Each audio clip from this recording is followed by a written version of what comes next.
in the headlines on a multitude of issues. Here to discuss some of it, Shadow Minister for Local Government and the Scrutiny of Government, a Liberal member for Western Victoria, Bev McArthur.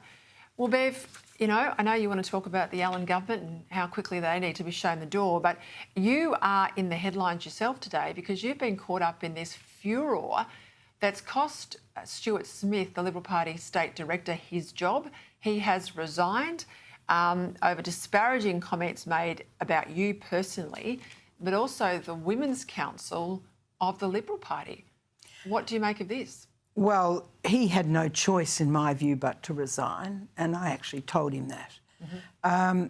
You can't, in any workplace, make comments like this about anybody, but especially about women.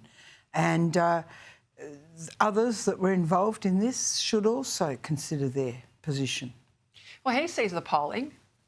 He would know that Liberal Party's got to make up ground with women.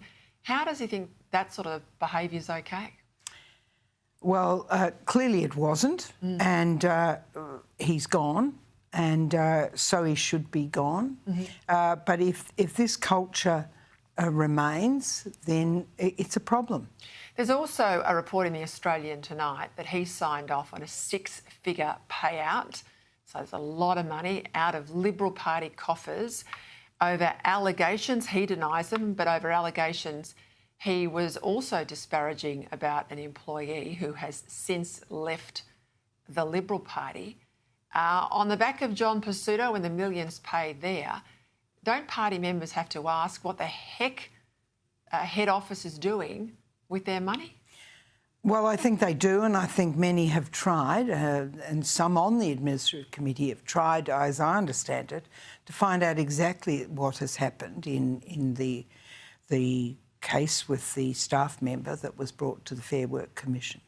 And they should know. I mean, you can't spend members' money in the way that appears to have been the case. But the party's no different than a company with shareholders. The members are shareholders. You and I both know there's state council on the weekend. Those shareholders are going to turn up. There'll be a vote for office bearer positions. There'll be a vote for the party presidency. The current incumbent, who's also signing off on all of these payouts, is under challenge. I mean, how angry is the rank and file in Victoria?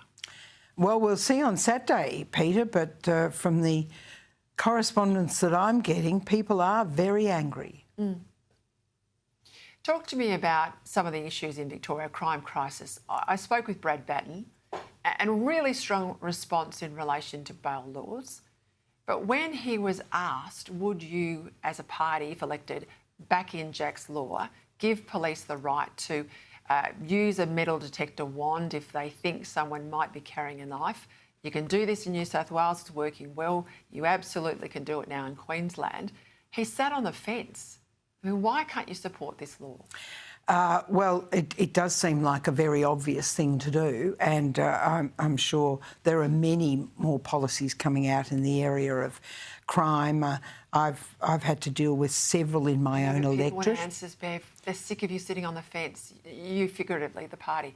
They're sick of just the excuses. Like, why can't you back that law? Well, who knows? We may well be. Yeah, but like Peter Dutton, you're winding into an election next year. His big problem was not enough was out early enough to sell it in. I asked Brad Batten about a treaty. He says, I will oppose it. I said, OK, but if it gets in and you're elected in November next year, will you repeal it? And again, he sat on the fence.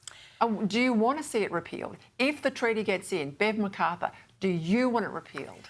I personally do, Peter, absolutely. I've been opposed to this from the beginning. As you know, I was a strong opponent to the voice to Parliament federally, and this is no different. In fact, many would say this is much worse than the federal voice to Parliament. So we're opposing it, absolutely. You haven't seen the legislation yet, and we haven't had a bill briefing on it. It hasn't gone through Shadow Cabinet or the party room as yet.